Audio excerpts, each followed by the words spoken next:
Arabika i robusta. Dwa tajemnicze, słodko-gorzko brzmiące słowa, które mogliście usłyszeć przy okazji rozmów o kawie. Ale czy wiecie, do czego się odnoszą? A może wiecie, czym się różnią? Jeśli nie, to pozwólcie, że przybliżę wam ich znaczenie.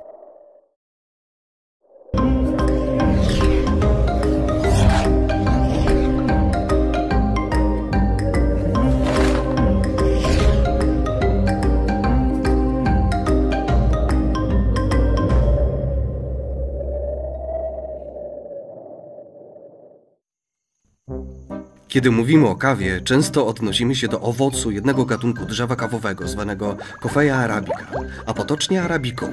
To ona stanowi największą część rocznej produkcji kawy na świecie i jest uprawiana w wielu krajach położonych między zwrotnikiem koziorożca a zwrotnikiem raka.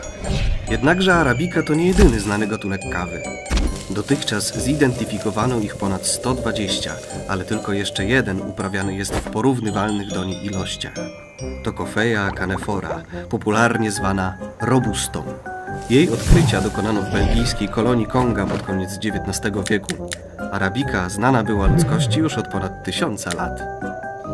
Różnice między tymi gatunkami można dostrzec już na pierwszy rzut oka. Ziarenko robusty jest okrągłe i mniejsze od owalnego ziarna arabiki.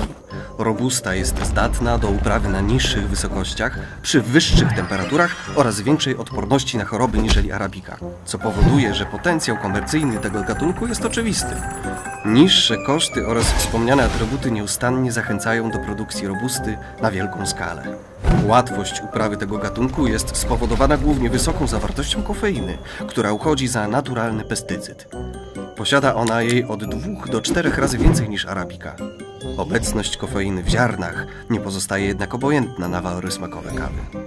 Trudno jest jednoznacznie opisać smak poszczególnych gatunków kawowca. Ziarna arabiki cechuje wyszukany aromat, często o owocowo-kwiatowych czy czekoladowo-orzechowych nutach. W filiżance robusty można natomiast wyczuć głównie posmak palonego drewna i charakterystyczną, wyrazistą gorycz. Warto dodać, że niegdyś gatunek ten był podstawą kultury włoskiego espresso.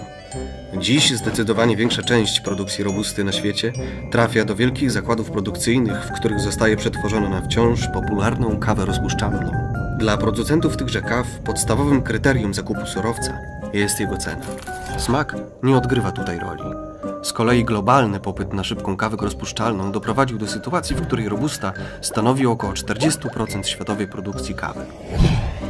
Co ciekawe, w przeszłości, gdy roasterzy w komercyjnych mieszankach zastępowali arabikę robustą, następował znaczny spadek konsumpcji tych kaw. Można się domyślać, że miało to związek z pogorszeniem się ich smaku. Fakt ten potwierdza tezę, że większości ludzi znacznie bardziej smakuje arabika.